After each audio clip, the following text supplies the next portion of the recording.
I want to tell you about an essential vitamin you've probably never heard of. If you're a parent or plan to be one, it might be more important to your child's growth than all other vitamins combined, and only you, a parent, can provide it. I call it vitamin N, the word no. More and more children, I find, are suffering from vitamin N deficiency, and they, their parents, and our entire culture are paying the price. Let me illustrate my point with a story that's quite typical. A father, I'll call him Bill, gave his son, age 5, pretty much everything the little boy asked for. Like most parents, Bill wanted more than anything for his son to be happy, but he wasn't. Instead, he was petulant, moody, and often sullen. He was also having problems getting along with other children. In addition, he was very demanding and rarely, if ever, expressed any appreciation, let alone gratitude, for all the things Bill and his wife were giving him. Was his son depressed, Bill wanted to know? Did he need therapy? His son, I told him, was suffering the predictable ill effects of being overindulged. What he needed was a healthy and steady dose of vitamin N. Overindulgence, a deficiency of vitamin N, leads to its own form of addiction. When the receiving of things begins to generate nothing but want for more things.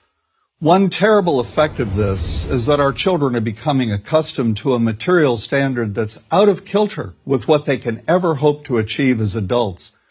Consider also that many, if not most, children attain this level of affluence not by working, sacrificing, or doing their best, but by whining, demanding, and manipulating. So in the process of inflating their material expectations, we also teach children that something can be had for next to nothing.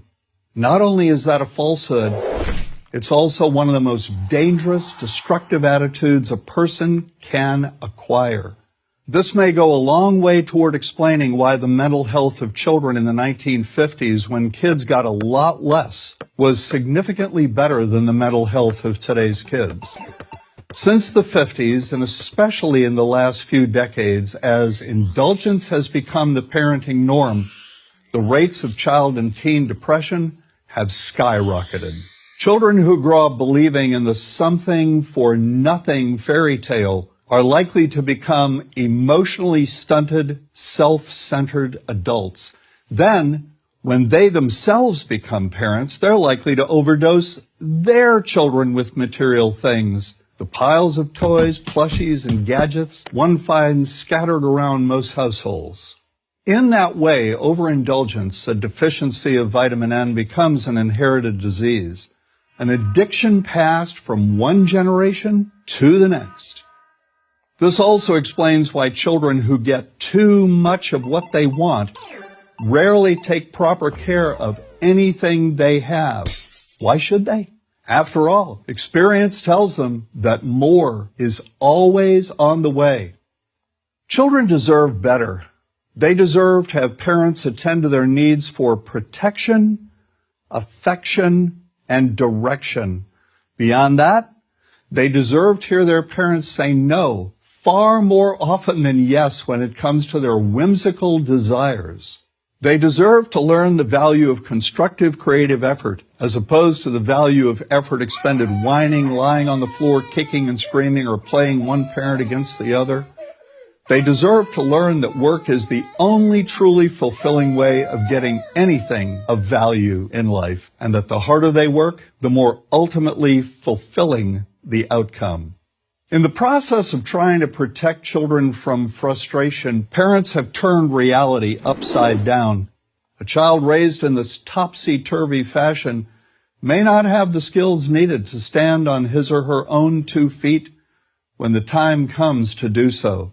Here's a simple rule. Turn your children's world right side up by giving them all of what they truly need, but no more than 25% of what they simply want. I call this the principle of benign deprivation. No. Vitamin N. Dispense it frequently. You'll be happier in the long run, and so will your child.